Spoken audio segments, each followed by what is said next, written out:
What's up, everybody? This is Zach with Nerd Cave Gaming, joined along with Derek. Derek, we just saw something that I think we're both very impressed with from the EA conference, and that is A Way Out. Yes, they came out and talked about their originals program, which we figured. And I thought it was going to be Fee, Sea of Solitude, stuff that we already know. But then they come out and say, "You remember the guys who made A Tale of Two Brothers, A Tale of Two Sons?" And I was like, "Okay, you have me intrigued. It was a fun little game, but it was small. It wasn't going to do anything huge." But and then they come out with another co-op based game called A Way Out, and it's actually sort of at least has the look of a bigger budget game. Yeah, I agree. And one thing that the Ferris that came out, and he was one of the lead guys on the game, he said that we wanted to make a game that is like this. Right. And that's a lot of the times most publishers want to make games that are money makers. Explosions everywhere. And they set out to make a game that they wanted to make, and that's what I really love. And what the game does is you play as two inmates, Vincent and Leo, and you try to break out of prison. Like you're attempting to break out of prison, and from the gameplay, it looks like there's several different ways to go about breaking out of the prison. Right, like you have. It's not infinite choices, but you have multiple choices. But you can pretty much pick and choose how you want to do it. Like decide on the best strategy possible, which is all centered around the game's main kind of gameplay, which is couch co-op. It's made to be played strictly co-op, which we'll get to that later. But you and the other person that's playing have to communicate a lot. Decide, all right, what's the best option here? What could go wrong? What definitely could go right in this instance? So it's interesting to see all the different ideas you can come up with. Yeah, and once you're out of prison, it looks like there's a story beyond that it just doesn't end and then you try to do another breakout attempt. It's not, what was that game? Wasn't it called Prison Break? Yeah, Prison Break, yeah. It's not just that where you're just learning different levels on how to escape prison. No, that's the TV show. The Escapee, I think. Prison Architect, is it?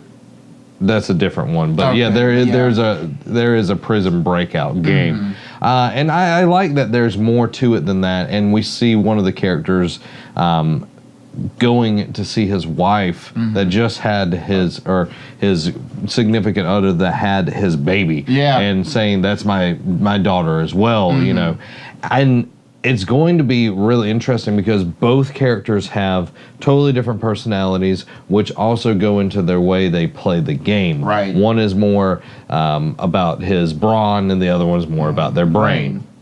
And I think that's a really cool way of doing it. That way, if you want to be the one that does it the creative way, then you go that way. If you want to just go fisticuffs, then you go the other way. Right. And I think that's cool because there's different types of players. There's people that like to go gun and blazing, some people like to go stealthy. So I think that this is going to play into it. And what are your thoughts on it being totally co-op, that you can't do this single player? I mean, I like it. I like the fact that they're bringing in, because you can do online co-op, you can do couch co-op, and like we said in our post show earlier today, couch co-op is going the way of the dinosaurs pretty much. Like it's very rare, at least this console generation, for couch co-op games to be existing. Yeah. You have, it's mainly smaller indie projects that do it to an extent, but other than Lego games, sports games, fighting games, you really don't see that anymore.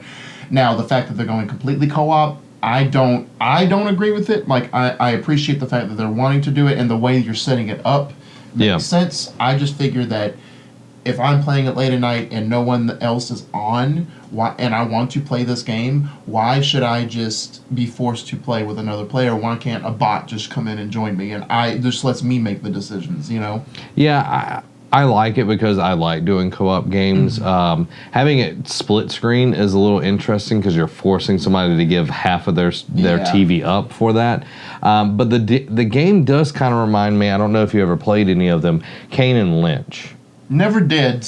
I've seen them, just never played them. The first one I really enjoyed. It was really interesting, but the co-op aspect of it, getting to play with somebody. You weren't forced to do it, but it was a lot of fun getting to play with a friend through that. And I know that's one of my favorite things to do, is to play co-op games. So seeing that they're doubling down, they're not just saying, oh, you can play co-op, it's you have to play co-op. So they're really, really focusing on the mechanics of these two characters, Vincent and Leo, working together to get out of prison.